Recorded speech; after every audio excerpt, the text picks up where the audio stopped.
కర్మ ఎవరిని విడిచిపెట్టదండోయ్.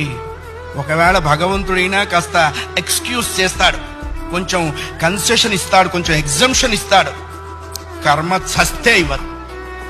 1000 ఆవులు 1000 దూడలు ఉన్నాయి. దూడల కట్లు విప్పాం.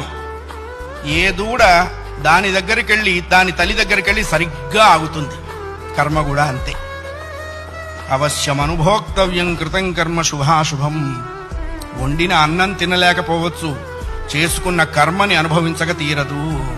చాలా మంది కొన్ని అనవసర మాటలు మాట్లాడుతుంటారు. బ్రతకదలుచుకోలేదు, చచ్చిపోదాం అనుకుంటున్నా. చావునేటువంటిది ఏదో ఏటీఎం కార్డు పెట్టంగానే డబ్బులు వచ్చినంత ఈజీ అనుకుంటాడు. నువ్వు అనుకోంగానే చచ్చిపోతే నువ్వు చేసిన కర్మ అంతా ఎవడు అనుభవిస్తాడు?